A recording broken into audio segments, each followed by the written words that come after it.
En ce moment, les informations autour du Covid-19 sont loin d'être légères, mais voilà une belle histoire comme on aimerait en lire plus souvent, qui donne espoir et qui nous prouve que rien n'est écrit d'avance. Ana del Val est une heureuse grand-mère espagnole de 107 ans. Il y a quelques semaines, malgré les précautions qu'elle a prises, elle est atteinte par le coronavirus. Résidant d'un établissement pour personnes âgées, elle est rapidement prise en charge par le personnel soignant qui n'est pas très optimiste. Pourtant, très vite son état s'améliore. En quelques jours seulement, elle retrouve l'appétit et recommence même à utiliser son déambulateur. Mais la folle histoire ne s'arrête pas là, car Ana del Val est née en 1913, juste après la Première Guerre mondiale. En 1918, alors qu'elle n'a que 5 ans, elle est victime de la grippe espagnole qui ravage le monde entier et fera des millions de victimes. Là encore, elle réussit à se guérir en quelques jours et reprend rapidement du poil de la bête. En un siècle, cette dame aura traversé 2 des pires catastrophes sanitaires contemporaines. À chaque fois, elle aura été atteinte et à chaque fois, elle se sera remise. Une histoire à peine croyable qui redonne de l'espoir.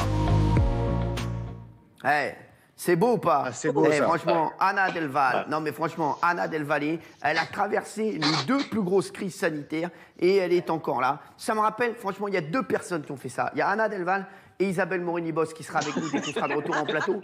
Non mais c'est vrai. Isabelle Morini-Bosse, elle a traversé toutes les crises. Elle a traversé la crise de 29. Elle a traversé, il y a eu la crise de la dîme au Moyen-Âge. La crise de la dîme, elle était là. Mais je vous jure, elle était là, une bosse qui était comme ça. Oh ouais, qu'est-ce qui se passe? Voilà, Isabelle Morini-Bosque, je veux dire. Isabelle Morini-Bosque, à côté d'Isabelle Morini-Bosque, René Malville, c'est Kev Adams, hein. Non mais je vous le dis. Je l'adore, Isabelle. Je l'adore. On se moque pas. En plus, tu seras à côté d'elle dans l'émission. Je peux vous dire, ça promet. Hein, alors là, tant mieux. Eux deux, là, ça va être génial. Non, c'est une belle histoire qui donne de l'espoir. Là, je voudrais donner la parole à quelqu'un qui a toujours le sourire, quoi qu'il arrive. La Faudelle du PAF, Valérie Benaïm. Vas-y.